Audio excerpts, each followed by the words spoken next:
SSC constable GD 2025 exam आप लोगों के हो रहे हैं। काफी कैंडिडेट्स के एग्जाम हो चुके हैं और काफी के अभी चल रहे हैं। तो एग्जाम के साथ ही मेडिकल की क्या तैयारी करनी है, और मेडिकल में एक चीज ये सामने आती है कि कौन सी सर्जरी कितनी पुरानी अलाउड है, कि सर्जरी का ड्यूरेशन क्या होना चाहिए। सर्जरी होगी तो निशान भी होगा, और निशान है तो कितना पुराना सर्जरी का निशान आपका है कि वो अलाउ हो जाएगा, उसके बारे में इस वीडियो में बात करेंगे। और कौन सी सर्जरी ऐसी भी है कि जो अलाउ नहीं है, आप लोग गलती से सर्जरी करवा बैठते हैं और फिर अनफिट हो जाते हैं, तो वो ही बताएंगे आपको। तो देखिए, सबसे पहले हम चलते हैं मेडिकल गाइडलाइन पेज नंबर 39, जिसमें post operative cases duration for fitness.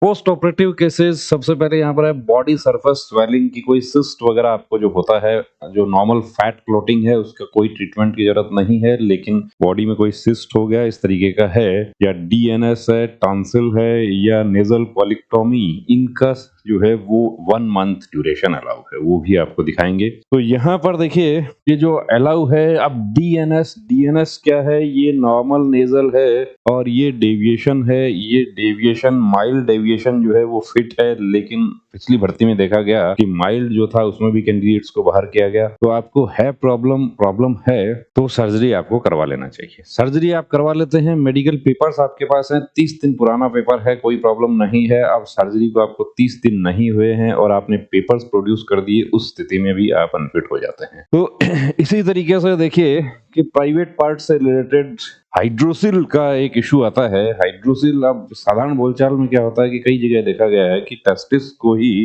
Hydroxyl कहा जाता है, और फिर हाइड्रोसिल फूल गया तो हाइड्रोसिल यानी कि टेस्टिस में आपको पानी भर रहा है, वो स्थिति जो है वो हाइड्रोसिल है।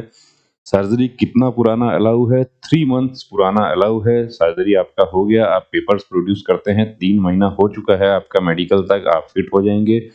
लेकिन यदि आपका 88 या 89 डेज ही हो रहा है तो उस स्थिति में आप अनफिट हो जाएंगे। तो ये भी ध्यान रखना है कि सर्जरी आप करवाते हैं तो पेपर्स कब प्रोड्यूस करें। हाँ, सर्जरी आपका पूरी तरीके से हील अप हो गई है और उसके बाद आप पेपर्स प्रोड्यूस नहीं कर रहे हैं, आप कहते हैं 2 साल पुरानी है, 3 साल पुरानी है, री मेडिकल मिलता है लेकिन अलाउ कर दिया जाता है। अब ऐसा ही देखिए, कान का पर्दे का जो छेद है उसकी सर्जरी, तो उसका 4 मंथ का ड्यूरेशन है, 4 मंथ पुराना अलाउ हो जाएगा। कान में एक सफेद दाग होता है, टीएस पैच उसको बोलते हैं, टीएस पैच फिट हो जाता है, उसका कोई आपको सर्जरी या ट्रीटमेंट की जरूरत नहीं है।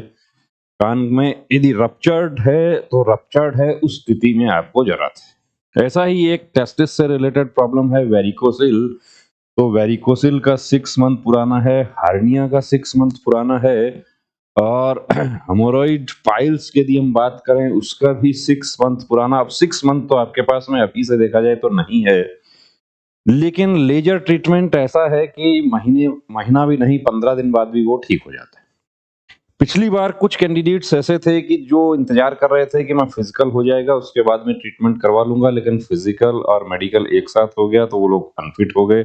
इस बार आप ऐसी गलती नहीं करना। आपको डाउट लगता है, कोई पॉइंट है, आपका एग्जाम अच्छा हुआ है, तो ट्रीटमेंट आप समय से करवा लेना। कि आप ट्रीटमेंट करवाते हैं तो कुछ समय के लिए आपको रेस्ट भी लेना होगा। ऐसा ही एक पॉइंट है, देखिए, वेरिकोज वेन्स।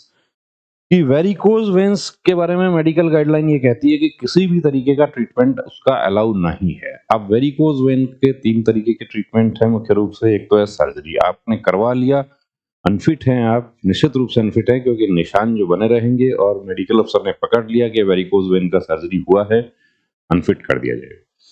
दूसरा है लेजर ट्रीटमेंट, जो कि काफी कॉस्टली होता है, और एक है स्क्लेरोथेरेपी। स्क्लेरोथेरेपी आपके बजट में है, नॉर्मल बजट में वो काम हो जाता है, और दूसरी बात वो डिटेक्ट भी नहीं होता। स्क्लेरोथेरेपी करवाकर कैंडिडेट्स फिट हो जाते हैं, 10 से 15 दिन में स्क्लेरोथेरेपी नली कवर हो जाती है। कुछ दिन आप रनिंग नहीं कर पाते तो यदि आपको है वेरिकोज वेन, अभी से ट्रीटमेंट करवा लेना है। ऐसा ही एक पॉइंट और है, पाइलोनाइडल साइनस, जो कि 6 मंथ पुराना सर्जरी अलाउ है। अब पाइलोनाइडल साइनस सर्जरी आपका हो रखा है, 6 मंथ नहीं हुआ, आप पेपर प्रोड्यूस नहीं करना, आप ये कहते हैं कि 2 साल हो गया, 3 साल हो गया, री मेडिकल मिल जाता है लेकिन अलाउ कर दिया जाता है। आंख के बारे में यदि हम बात करें कि लेजर, लेजिक, कॉन्टूरा, ये कितना पुराना अलाउ है, ये बिल्कुल भी अलाउ नहीं है। अब अलाउ नहीं है तो क्या किसी को यदि नंबर है आंख में, या मेरी तरह कोई चश्मा लगाता है, तो वो क्या फिट नहीं हो सकता? नहीं, वो भी फिट हो सकता है। हाँ, डिस्क्लोज नहीं करना। देखिए, ये ध्यान रखना है कि आप करवा रहे हैं तो डिस्क्लोज नहीं करना। अब नॉर्मल 50-60 हजार से शुरू होकर 1.5 लाख तक कॉस्ट वाले होते हैं। अब उसमें आपका बजट कौन सा अलाउ करता है वो आप करवा लें। नॉर्मल वाला भी करवा लेंगे तो भी फिट हो जाएंगे। तो वो ध्यान रखना है कि टाइम से करवा लेना। एक होता है टैटू का सर्जरी। अब टैटू रिमूव करने के दो तरीके हैं, एक लेजर है, दूसरा सर्जरी है। टैटू का सर्जरी आपने करवाया, घाव पूरी तरीके से भरा हुआ है तो आप फिट हैं। लेजर आपने करवाया, लेजर पूरी तरीके से टैटू आपका साफ हो गया, आप फिट हैं। तो अब कैसे पता चले कि आपको कोई पॉइंट है या नहीं है, उसके लिए तरीका एक ही है कि या तो पहले कभी आपका मेडिकल हुआ हो और आप अनफिट हुए हों तो आपको पता है कि ये मेरा पॉइंट है, या फिर आप कंप्लीट फ्री मेडिकल चेकअप करवाएं जिससे कि आपको पॉइंट पता चल जाए और आप समय रहते उसका ट्रीटमेंट ले सकें। तो कंप्लीट फ्री मेडिकल चेकअप की सुविधा हमारे सेंटर पर उपलब्ध है। उसके लिए आप ये नंबर दिया हुआ है, अपॉइंटमेंट के लिए बिना अपॉइंटमेंट आप सेंटर पर आते हैं। हो सकता है हम आपको एंटरटेन ना कर सके। सेंटर विजिट आप करना चाहते हैं, मेल फीमेल दोनों के लिए मेडिकल चेकअप की सुविधा उपलब्ध है। उसके लिए आप इस नंबर पर अपॉइंटमेंट लेकर आप सेंटर विजिट कीजिए। कंप्लीट मेडिकल चेकअप जैसा फोर्स में होता है उससे भी बेहतर तरीके से आपका मेडिकल चेकअप करके आपको जो भी बेस्ट पॉसिबल सॉल्यूशन होगा वो आपको बताया जाएगा। तो मेडिकल को लेकर देखिए, आपका यदि कोई डाउट है तो कंप्लीट फ्री मेडिकल चेकअप जरूर करवाएं, और मेडिकल की वजह से अनफिट होकर आप भर्ती से बाहर हो जाएं, सारी मेहनत वहां आपकी बेकार हो जाती है। तो ये ध्यान रखना है। जय हिंद।